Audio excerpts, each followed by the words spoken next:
Ti arte, agbyag ti arte. Balitang Sining 107.8 sa inyong radyo. Balitang Sining. Sining para sa bayan, totoong impormasyon para sa mga kababayan.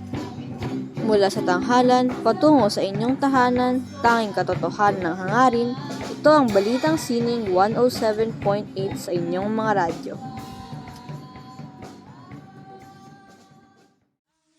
Muli Balitang Sining, Sining para sa bayan, 107.8.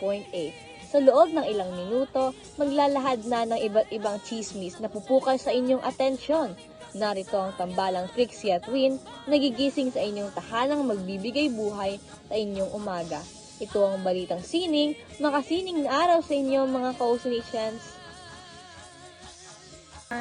Makasining na araw sa inyong lahat. Balitang totoo para sa iyo. Mga nagbabagang balita mula sa paaralan ng OCNHS, iyong malalaman mula sa inyong tirahan. Nalalapit na ang oras ng pagsisiyasat, pag-iimbestiga at paglalahad ng impormasyong sapat. Ang oras natin ngayon ay 5 minuto makalipas ang alas 11 araw ng Martes, ika-27 ng Pebrero, taong 2024. Kasabay ng pagtatapos ng selebrasyon ng buwan ng sining. Sining, likhang magaling, galing likha ng sining. Makasining na araw, balitang sining, sombrero mula sa batang malikhain. Isang makasining na araw, OCNations, Ito ang inyong kaibigan mula sa larangan ng sining, Win Bartolo. at inyong tagapayo, tagagabay at kasama sa larangan ng sining, Trixie Villarasa. At kayo ay nakikinig at sumasabaybay sa Balitang Sining. Isang talento sa paggawa ng maikling palabas ay ipinamalas ng mga alagad ng sining sa filmmaking competition na sinalaysay. Galing sa pag-arte at pag-e-edit ng mga video ay kanilang ipinakita. Ilan lamang ang nakapasok sa 3 nagwagi. Isa na rito ang maikling film na Sa Piling ni Nanay, na nagwagi ng maraming karangalan. Isa na rin ang Best Actor at Best Director in Best Film. Hindi lamang sa galing sa pag-arte ang ipinamalas ng mga estudyante ng OCNHS na nasa larangan ng sining, kundi pati galing sa pagsayaw ay kanilang ipinamalas sa dance competition na Indayo. Gaya ng competition na sinalaysay, 3 lamang ang nagwagi dito.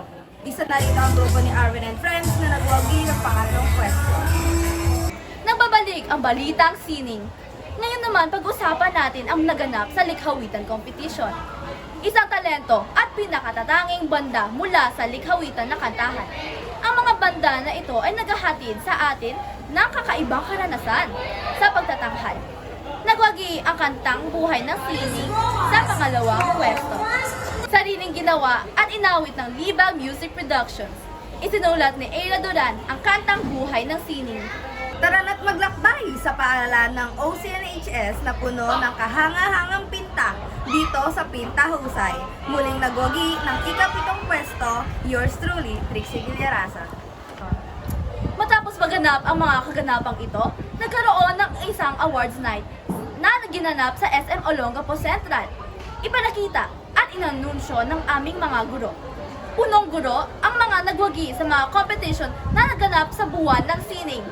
Binigyan sila ng karangalan at medalya dahil sa kakaibang talento na kanilang ipinamalas. Muli, kami ang Balitang Sining, isang batang malikhain, magbabalik muli na may dalang impormasyong makasining. Narito ang nagwagi ng pangalawang pwesto sa larangan ng likhawitan.